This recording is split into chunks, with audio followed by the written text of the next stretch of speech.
Michel Robineau, qui est avec nous, avait présenté à l'époque, lors de notre journée IoT and Tourism, présenté des choses assez intéressantes dont il peut encore nous parler, mais avec les évolutions et ce qu'il voit aujourd'hui de l'importance de l'IoT, l'Internet des objets dans le tourisme. Michel, à toi. Bon, bien, bonjour à tous, merci pour cette invitation.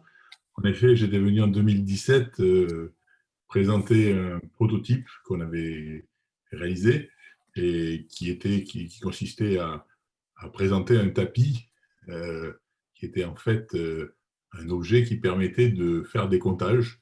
Et donc, c'est un produit qui était transportable, qu'on posait par terre et qui était relié donc via les réseaux LoRa notamment, à une centrale et qui permettait de compter les gens. Donc, on a eu beaucoup d'applications qui nous ont été demandées, enfin, d'utilisation de ce produit qui nous ont été demandées.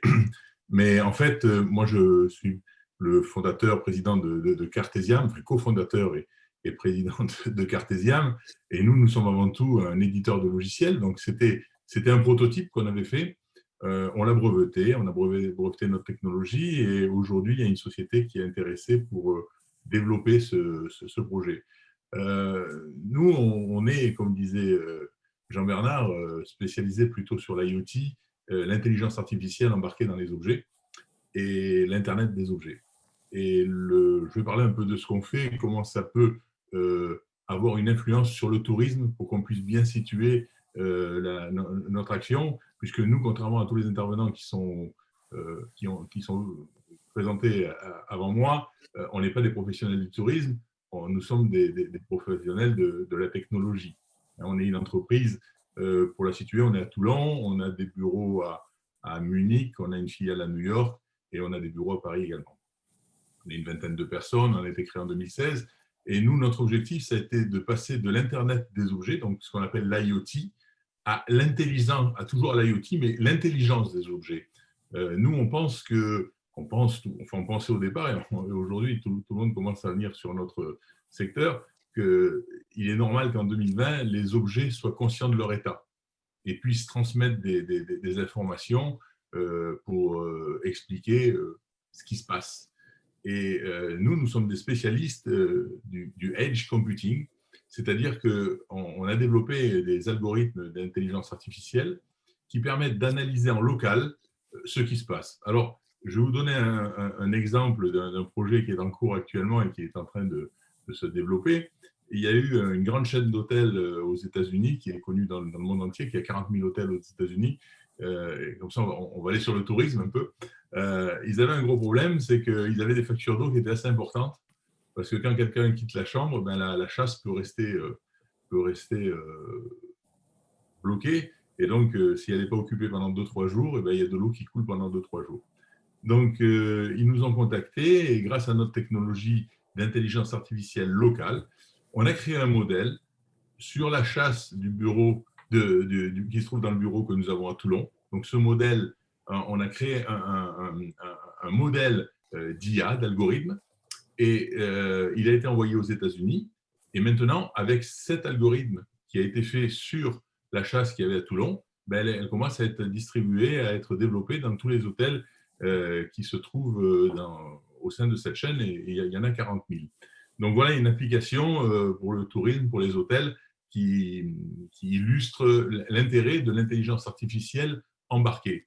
Nous, notre volonté chez Cartesiam, c'est de vulgariser, démocratiser l'intelligence artificielle. On a créé un logiciel, on est des éditeurs de logiciels, donc on a créé un logiciel qui comporte 500 millions de combinaisons algorithmiques, et chacun peut aller chercher là-dedans grâce à un petit logiciel qui ne demande aucune compétence en IA, absolument aucune compétence en IA.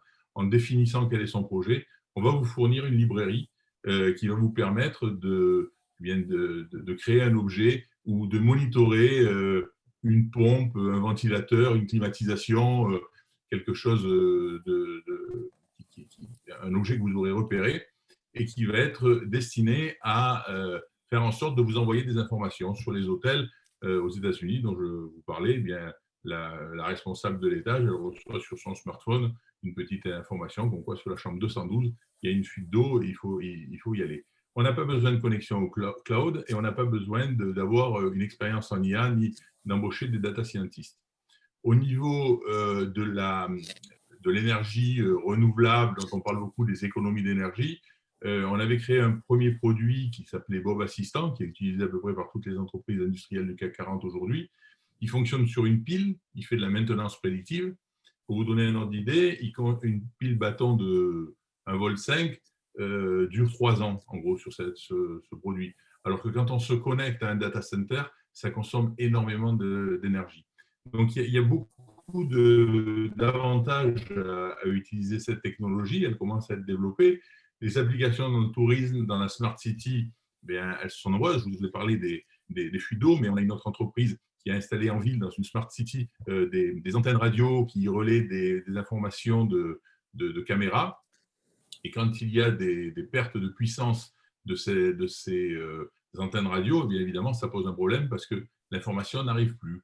Bien, en installant notre technologie, on peut anticiper les pertes de puissance de ces antennes et venir faire une réparation ou un entretien avant que l'antenne tombe en panne et que l'information soit coupée. Voilà. On traite, nous, spécialement, grâce à notre technologie, ce qu'on appelle la smart donnée.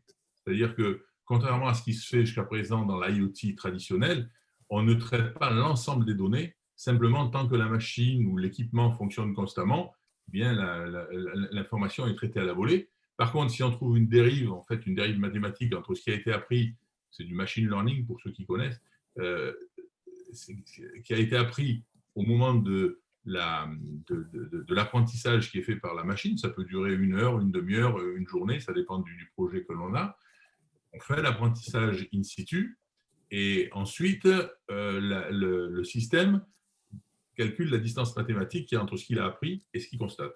C'est très très simple, on essaie de mettre l'IA à la portée de tout le monde et aujourd'hui on a la fierté, je vais dire, de dire qu'on est les seuls au monde à détenir cette technologie.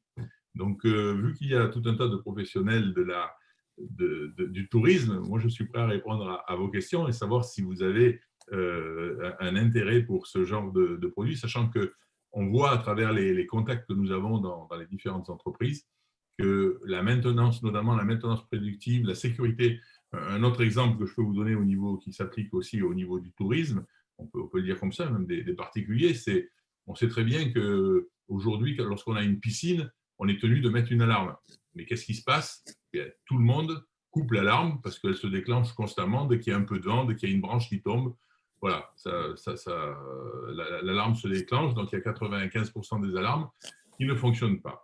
Bien, nous, grâce à notre technologie locale, donc c'est du edge computing, on a équipé une alarme en lui faisant apprendre ce qu'était une piscine avec des clapots, avec une branche qui tombait dedans, enfin, avec quelque chose de tout à fait normal pendant quelques jours. Et ça, c'est son savoir. Et ensuite, on passe automatiquement, enfin, l'appareil passe automatiquement en mode monitoring et il continue à écouter. Forcément, s'il y a une personne qui tombe dans la piscine, ça ne va pas faire le même bruit et à ce moment-là, ça va déclencher une alarme. Par contre, s'il continue à y avoir du vent, des clapots, tout ça, ça ne déclenche plus l'alarme. Voilà un exemple pratique qui peut s'appliquer aux hôtels, notamment aux hôtels ou même chez des particuliers. On va demander à notre hôtelier, notre e-hôtelier de service, ce qui pense justement de l'intérêt de ce type d'outils d'Internet des objets dans un cadre bien sûr d'hôtel. Oui, au niveau de la maintenance, c'est vrai que c'est important. Aujourd'hui, déjà, on a par exemple sur des bornes Wi-Fi, notre prestataire arrive à monitorer si la borne a une faiblesse. Je ne suis pas sûr que ce soit de l'intelligence artificielle parce que c'est la borne elle-même qui renvoie l'information. Par contre, c'est vrai qu'on a souvent des difficultés de maintenance sur des machines qui fonctionnent moins bien, qui vont tomber en panne, etc. Et qu'aujourd'hui, on ne le sait pratiquement que quand soit on découvre la fuite, comme pour les toilettes dont parlait monsieur, soit lorsque on a une panne et qu'il y a un client qui nous dit ma chasse d'eau ne fonctionne plus ou il y a la climatisation qui ne fonctionne plus. Donc là, c'est vrai que le fait d'être prévenu au moment où les problèmes commencent plutôt que quand les problèmes sont sérieux, pourrait nous être très utile. Encore faut-il que les fabricants de matériel, etc., arrivent à intégrer ce genre de processus dans leurs données, parce que les évolutions, entre autres numériques, mais pas uniquement, font que de plus en plus tous les appareils modernes ne sont pratiquement plus accessibles par des mains étrangères et qu'on n'arrive plus, nous, à intervenir. Il faut toujours faire appel à un technicien. C'est probablement une sorte d'autoprotection des techniciens, mais c'est vrai qu'on a un gros souci de fiabilité des équipements et qu'apparemment cela peut-être pourrait nous aider.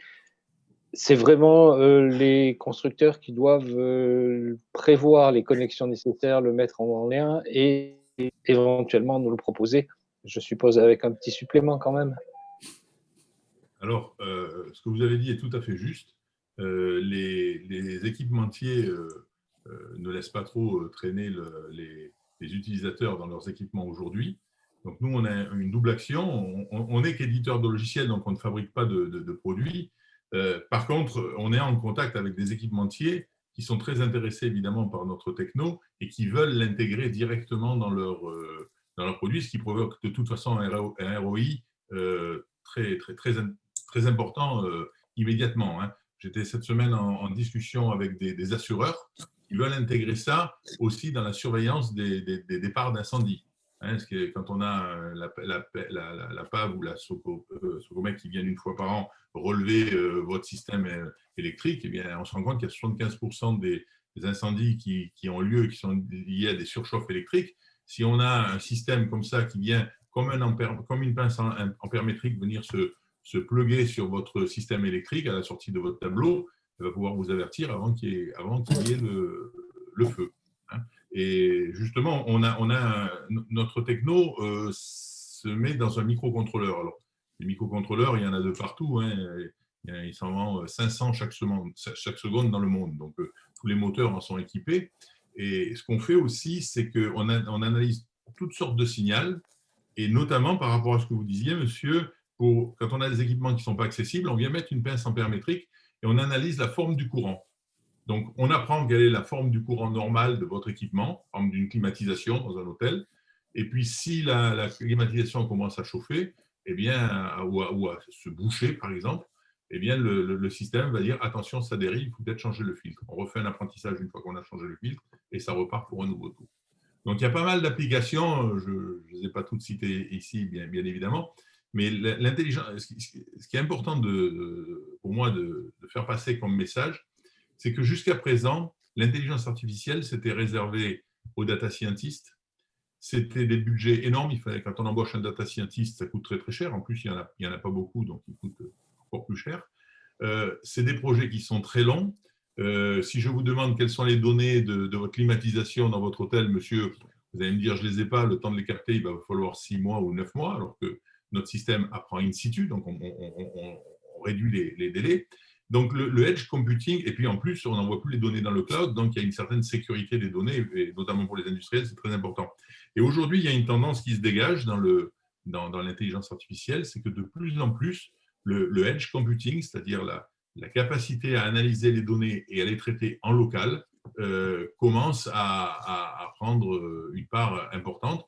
Et je pense que dans le domaine du tourisme, on va voir débarquer beaucoup de choses. On a un projet sur des camions qui seraient équipés d'un capteur, par exemple, des camions municipaux qui seraient équipés d'un capteur et qui passent tous les jours sur toutes les rues de la ville. Et ils analysent qu'est-ce que c'est qu'un goudron qui est un macadam qui est correct. Et puis, si demain, ils repassent et qu'il y a un nid de poule, ils sont capables d'envoyer une alerte parce qu'il y a une différence entre ce qu'ils ont appris et ce qu'ils constatent. Voilà un exemple de ce qui pourrait être mis dans la Smart City, on va dire.